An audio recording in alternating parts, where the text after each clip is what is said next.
Alô, começamos agora mais um Conexões Ribeirão. Eu sou o Cordeiro de Sá e você já sabe, durante o período eleitoral eu substituo o nosso apresentador oficial. Hoje eu trago aqui para conversar com a gente um cara muito bacana, quem já conhece gosta demais dele, é um multiartista que leva alegria aí para muitos corações. E vai contar um pouquinho para a gente hoje da sua carreira, da sua visão de mundo, enfim, vai ser um bate-papo muito gostoso com o Rodolfo Dartan, ou só o Dartan. Tudo bem, meu querido? Tudo bem, mundialmente desconhecido, como eu costumo dizer. Mundialmente desconhecido, uma ova. Você é um cara muito querido, muito amado por aí. Graças a Deus. Que bom, que bom. Eu vou começar, como eu combinei com você, Dartan, eu queria começar contando como é que eu te conheci, né? Legal. Eu não vou lembrar, hein? Não vou lembrar. Mas não, na verdade, assim, quando eu te conhecia, você não me conhecia, né? Porque foi lá no COC, eu vim para Ribeirão com os meus amigos lá de Cajuru para estudar, e a gente chega aqui perdido na cidade grande, né? Sem nenhum outro amigo, todo ali confuso, com aquela pressão do vestibular. E de repente a gente chega para estudar, né? Tem que saber um monte de matéria, tem que, enfim. Sim. E na hora do intervalo a gente vê um maluco ali listrado, de cara branca, com seu violãozinho, fazendo mímica, e se encanta. E aí, quem que é esse cara? Era o Dartan, né? Que trazia aí pra gente um respiro, um sossego nos dias que eram dias de carnificina mental, né? Porque a gente estava sob muita pressão. Então foi assim que eu e muita gente que provavelmente está assistindo agora te conheceu, né, Dartan? Era o cara que fazia a flor brotar da fissura do concreto, né? Daquela secura que era a nossa vida pré-vestibular, de repente pingava o artista. Então, ali na Tibiriçá. No Tibiriçá. Mas eu já quero, desde já, te agradecer, viu? Você fez muita diferença nessa época, eu trago você no coração e na memória. Mas depois, mais tarde, a gente se conheceu por conta de um amigo comum, que é o Renato Andrade, né? A gente acabou se grande Renato. Pelo cartunista Renato Andrade. Mas, Dartan, conta pra gente, como é que era isso, né? A minha ótica era essa, né? Era ver o Dartan, um colorido ali no meio daquele cinza, que era o estudar para o vestibular. E a sua ótica, qual era dessa época? A minha ótica, como por exemplo, eu como arte educador, eu sempre acreditei muito na arte educação, apesar da ideia de arte educação ser uma ideia muito de papel, uma ideia parece poética, bonita, e muito pouco prática na realidade da educação brasileira. Então, eu sempre entendi a arte e a educação como uma coisa fundamental, né? Então, eu sempre gostei desse ambiente escolar, né? Desse ambiente com o estudantil, esse ambiente transformador. E nesse ambiente de tensão, como você mesmo falou, é preciso que a gente crie algumas expectativas, outros olhares ou novos olhares, né? É claro que você não vai resolver problema nenhum. Essa ideia romântica que as pessoas têm de que vai aparecer alguém que vai resolver todos os nossos problemas. Isso não existe.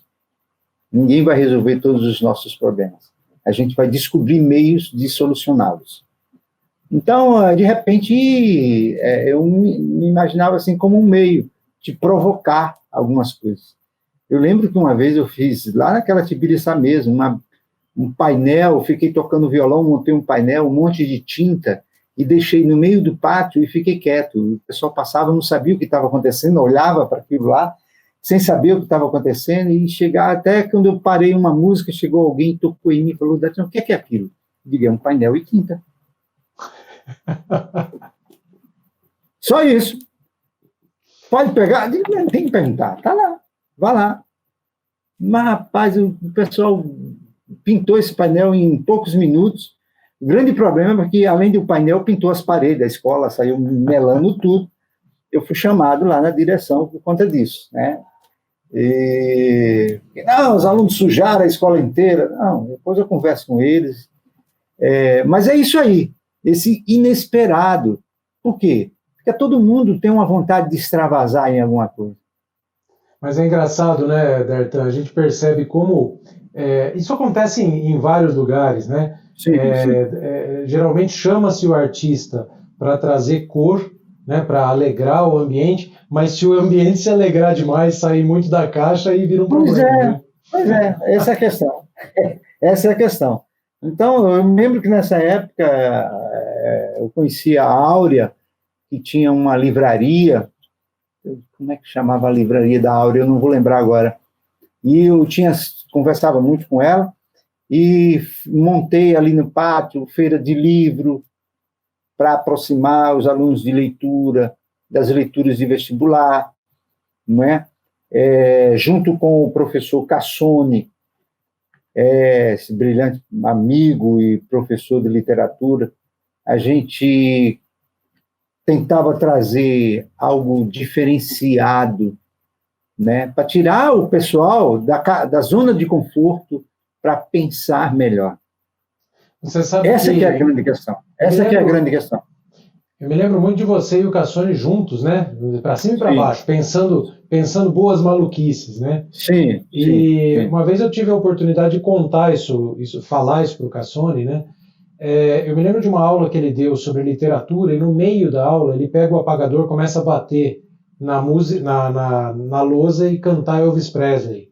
E aí ele levantou a turma inteira só para contextualizar a época, né? E conseguiu levantar a turma. Então eu sinto que essa diferença, né, o Dartan, de trazer a arte para a qualquer momento, para qualquer espaço da vida da gente, como tudo fica mais fácil, né? É uma pena que essa ferramenta não seja mais usada, né, meu caro? Não sendo muito usada. Eu sempre repito uma frase do Ferreira Goulart que eu acho brilhante, né? Numa palestra que eu estava acompanhando dele, perguntaram para ele o porquê da arte, né? E ele diz assim: a arte existe porque a vida não basta. Eu achei isso brilhante. Que bacana. Realmente, a vida não basta. É preciso um pouco de arte na vida.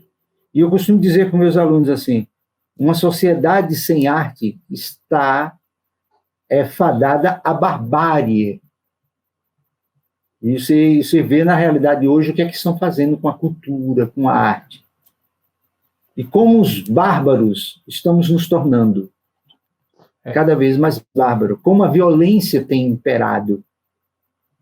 A vida vai perdendo a graça, né, Dartan? Você vai perdendo a noção de reflexão. Dartan, e como é que está sendo para você agora, arte educador e dinâmico como você né? Como está sendo essa adaptação aí aos meios digitais, essa adaptação forçada, né, durante a pandemia? Literalmente é isso aí, é uma adaptação forçada. Só que eu não, vamos dizer assim, eu não sou muito de ir na onda, porque força-se uma coisa, cria-se um clichê, um modelo, e todo mundo tem que embarcar, como se todo mundo tivesse que virar youtuber. Necessariamente, eu não tenho que ser youtuber. E como é que você vira? O que você tem feito?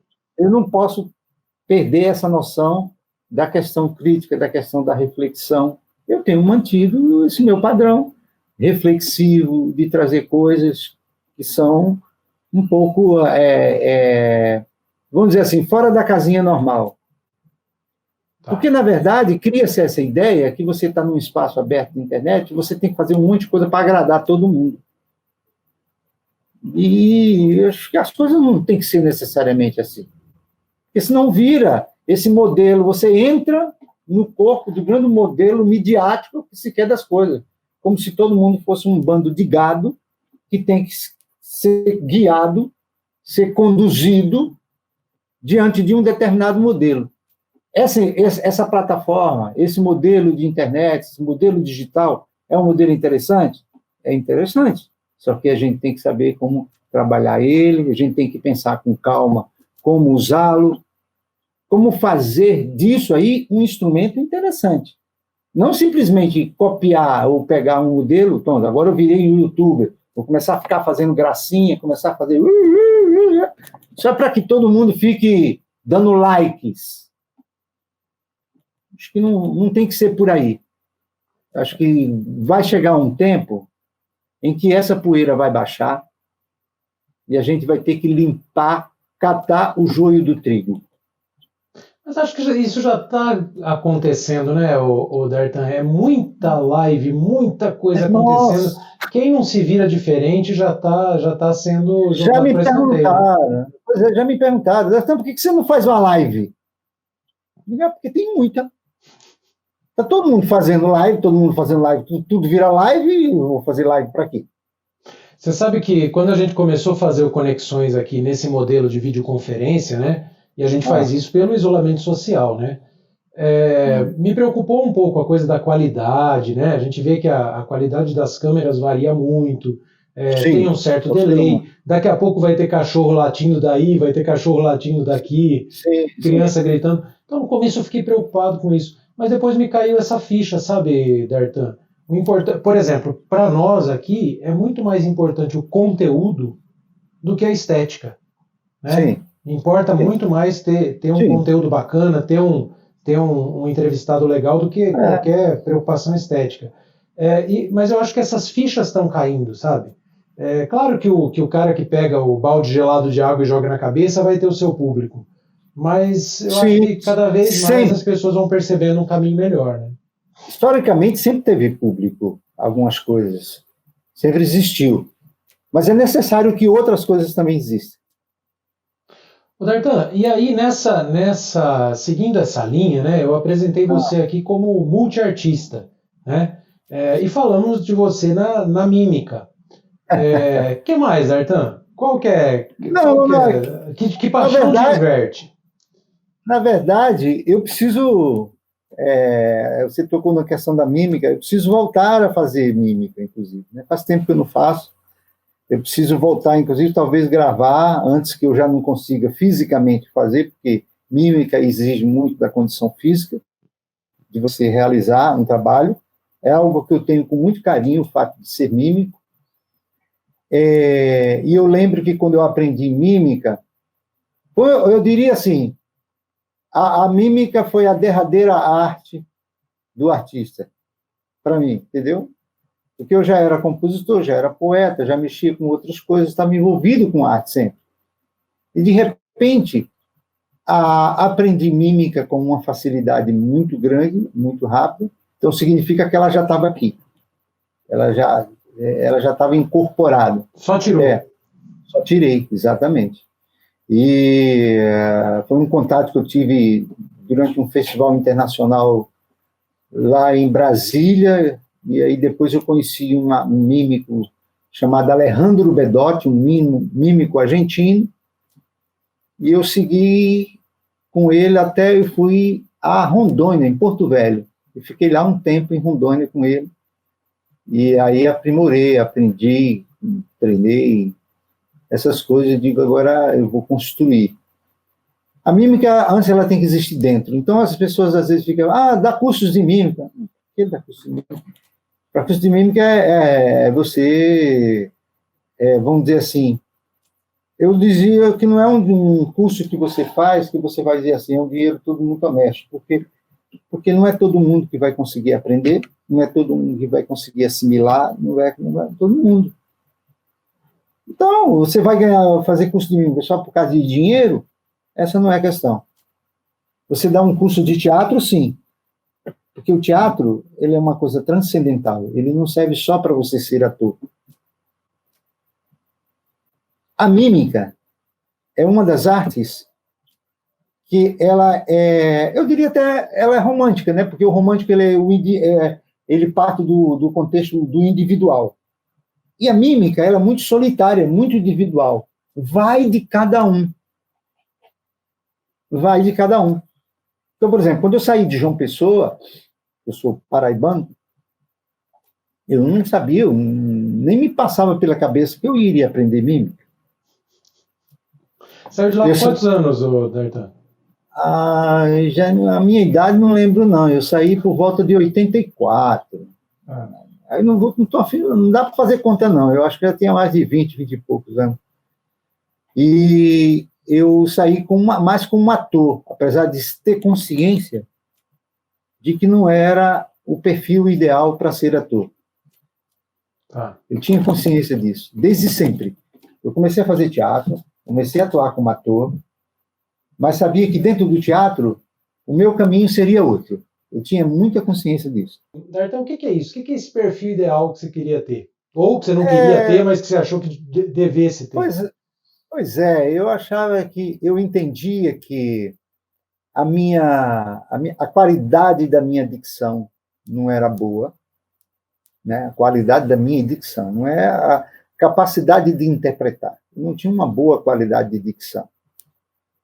Então, por conta disso, eu sentia que era difícil me expressar.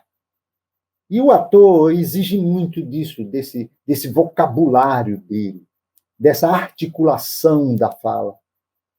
E sem contar que, no fundo, dentro de mim mesmo, eu sou muito mais o cara de ficar de fora do que ficar aparecendo.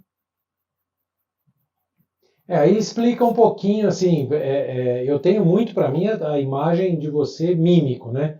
Acho que tudo isso explica um pouquinho essa busca também, né, Dartan?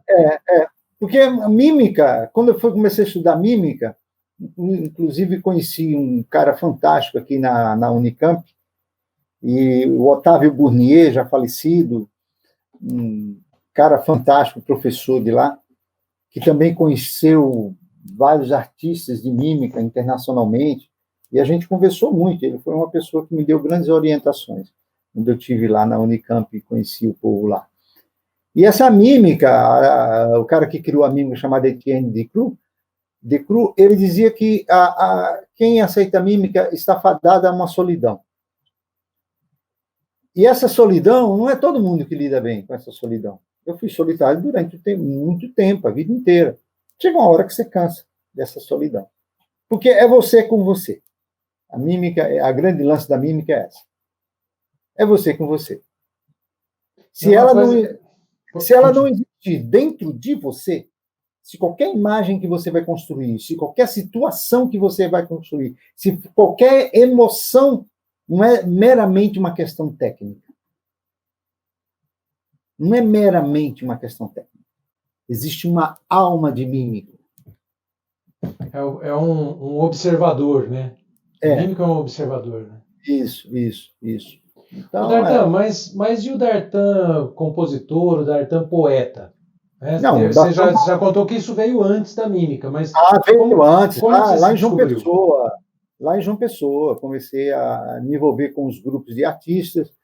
Tinha um grupo lá chamado Jaguaribe Carne, um grupo bem engajado, Pedro Osmar, Chico César, Paulo Ró, uma turma lá fantástica. Tinha uma música alternativa, tinha as opiniões alternativas, e eu sempre fui uma pessoa muito... melhorei muito, né? Eu era bem radical de esquerda, mas melhorei muito. Assim, aprimorei, vamos dizer assim, né? Eu continuo sendo disso uma pessoa voltada para uma ideia social mais de esquerda mesmo. E lá eu me engajei com esse povo, com esse pessoal todo, formou lá o Music Clube da Paraíba, e na época eu fazia muitos textos, fazia muita poesia, e comecei a fazer letras para as músicas, a compor junto com outros colegas. Aí depois comecei a aprender violão para poder fazer as minhas próprias músicas. Então, meu primeiro movimento artístico foi nesse universo da poesia e da música. E aí depois comecei a me envolver também com os grupos de teatro da cidade. Então, essa ideia de multiartista já começa desde lá, que as pessoas cobravam, e aí, como é, você é músico, você é ator, você é de teatro, você é de música? Por que eu tenho que decidir? Não tenho que decidir, eu vou fazendo o que eu acho que tem que fazer. Eu não tenho que tomar essa decisão, mas eu era cobrado disso. Você não era cobrado... eu estava conversando aqui no programa com o Cristo Emílio, que é um artista plástico, também é músico, e ele teve um momento que ele falou assim com uma certa contundência. Né? Ele falou, o pessoal tem que mudar um pouco essa opinião, porque acha que artista não trabalha, né? Pergunta assim, você é artista? O que você faz? Como que você trabalha? Você era cobrado disso também, Dartan? Você é multiartista, mas você não trabalha? Pois é, mas o artista dá trabalho. E no seu caso é pior ainda, né? Porque tem muita gente que quando a gente fala que é professor, fala, você só dá aula, você não trabalha. Exatamente. Tá dentro. E eu acho que também eu comecei, foi sendo trabalhando com teatro, sendo artista. E aí houve um congresso lá em João Pessoa, um congresso no Nordeste, encontro de vários artistas do Nordeste, onde a gente criou uma associação de arte educadores do Nordeste. Foi a primeira vez que eu ouvi falar sobre essa ideia de arte educação, arte educação. E aí eu me encantei com essa ideia. Digo, o caminho na escola, o caminho é trabalhar como professor, o caminho é por aí, né? E fui perseguir essa ideia. Tanto é que nas minhas viagens pelo Brasil inteiro, eu sempre tive muitos contatos com escolas, trabalhando adolescentes em escolas, fazendo trabalhos em universidades, né, montagens de teatro, e aí veio a questão do diretor. Eu digo, não sou ator, eu sou diretor de teatro. Então, eu vou começar a estudar para entender um pouco mais isso, para trabalhar com direção. Então, eu acabei esquecendo o ator e me dedicando a diretor de teatro, né, trabalhando nessa área. Eu acho engraçado, Dartan, tem muita gente, principalmente quem é iniciante, né, vê as carreiras artísticas como uma coisa da imagem, né, da fama. Isso aí enche muitos olhos. Mas o artista reconhecer o seu lugar também nos bastidores, né? Você já disse que você é um homem de bastidores, né? Isso é muito importante, né? Porque muitas vezes gente que não aparece é fundamental para que a arte aconteça, né? Em tudo. É fundamental. É fundamental. É necessário que haja também esse lado de cá, né? Tanto é que até mesmo eu tocando na noite, eu sou super tímido tocando na noite. Dartan, mas enquanto você está falando, você diz muito dessa coisa da solidão, de estar consigo mesmo e tal, mas é engraçado porque você participou do grupo dos escritores e compositores lá na Paraíba. Você vem e quer dar aula, você junta a molecada para fazer um painel no pátio. Você é um cara muito do coletivo também, né? Essa história de solidão é uma faceta, né? Porque você, para se enfiar num grupo também, é um pulinho, né? Sim, sim, mas eu acho que também é meu papel como educador, como arte educador. Isso já é uma outra coisa, não tem nada a ver com a questão da minha solidão. Eu sou muito solitário quando eu toco, eu sou muito na minha quando eu toco, quando eu faço minha mímica, né? Quando eu estou trabalhando, quando eu trabalhava com meus grupos de teatro, muito ali, muito reservadinho ali. Mas nessa interação com os adolescentes, nessa interação educativa, você tem que ter uma ação mais proativa. Então, eu acho que o meu papel é esse, transformar. Eu fico muito feliz quando eu recebo alguns elogios, eu recebo carinho de alguns alunos, alguns meninos que trabalharam, às vezes, teatro comigo, e falam assim, nossa, Dartan, cheguei em São Paulo achando que eu não ia saber nada, e tudo que você me ensinou foi importantíssimo para eu me virar lá em São Paulo. Eu digo, que bacana, quer dizer, eu trouxe uma contribuição, entendeu? Tem gente, muitos alunos que passaram por mim, nossa, lembro que você sentou comigo, conversou determinadas coisas, me informou sobre como eu deveria pensar sobre determinado assunto, tal, e funcionou, e deu certo. Esse é o seu papel, sua função. É isso que a gente escolhe. De aluno que vai, depois reconhece, eu estava no meio de uma aula, fazendo a prova do vestibular, lembrei do que você disse no filme tal, tal, tal, tal. Aquilo lá me deslanchou e me ajudou a resolver a questão. Que bacana. Você cumpriu o seu papel. Você cumpriu o seu papel. Já cumpriu aí. Você deu uma contribuição. E essa contribuição, quando você fala que a gente é muito romântico, que espera um final feliz, né? Que esse final feliz não existe, né? A gente estava falando sobre isso, você falou um pouquinho no começo. Mas é a tal da construção diária, não é, Dartan? Você é um construtor, um transformador? Como que você se define? Eu diria que sou mais um transformador diário. Eu vivo em busca dessa transformação. A transformação do outro. Que, consequentemente, você se transforma através do outro. Eu acho que quanto mais a gente passar coisas boas e transformar os outros para o bem, inclusive eu falo muito claramente para os alunos, olha, vocês não precisam pensar, não precisam nem devem pensar da forma como eu penso. Mas a maneira como eu penso e a maneira como eu trabalho com vocês lhes ajude a construir uma opinião que é sua. Vocês precisam construir uma opinião que é sua para que vocês não sejam massa de manobra de ninguém. A questão do senso crítico. É preciso que haja senso crítico. Não há educação sem senso crítico. Então, é preciso que haja um senso crítico para que você construa uma opinião. Entendeu? É assim que a gente transforma uma sociedade. Com arte e crítica. Com arte e crítica, sim. E reflexão, né? Não é criticar por criticar. Hoje em dia as pessoas não sabem o que é isso.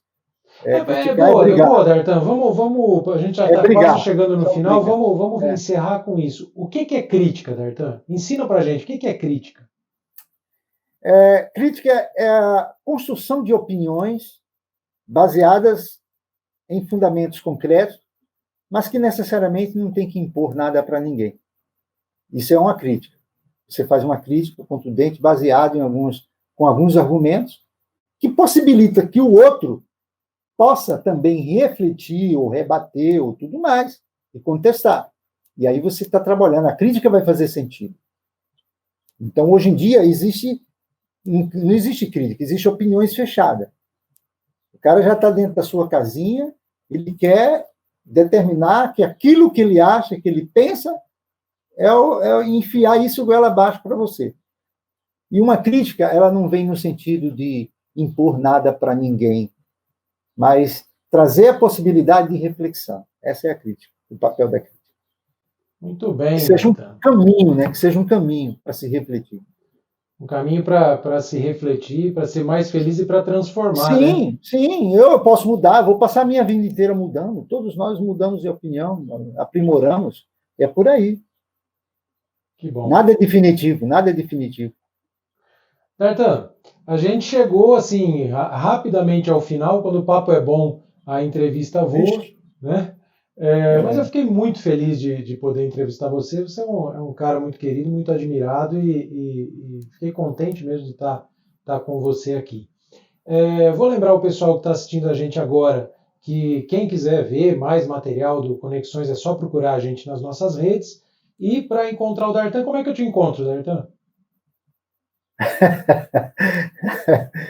Eu estou no Instagram, né? Rodolfo Dartan, estou no Instagram, estou no Facebook sempre. E para a gente terminar, você não vai sair daqui sem deixar para a gente alguma poesia. O Renato Andrade me contou uma história uma vez que você falou de um livro para ele e falou assim, olha, não são poemas, são suspiros. Então, deixa um suspiro ou dois aqui para a gente.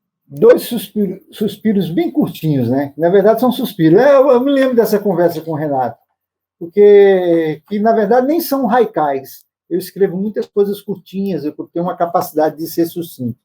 E um deles diz assim, perdido. Talvez falte o que nos sobra, talvez falte o que nos sobra ou o que nos resta. E o outro é que diz, inominável, o político fala papel, a gente fala borracha, a imprensa fala fumaça, a imagem diz fogo, e por dentro arde o silêncio de uma vidinha qualquer. É para refletir. É para refletir. Muito bem, vamos ficando por aqui. Muito obrigado, Dartan. A gente te agradece de coração e até a semana que vem. Valeu, obrigado pela oportunidade. Tudo de bom para vocês aí do Conexão. Felicidades. Vamos que vamos.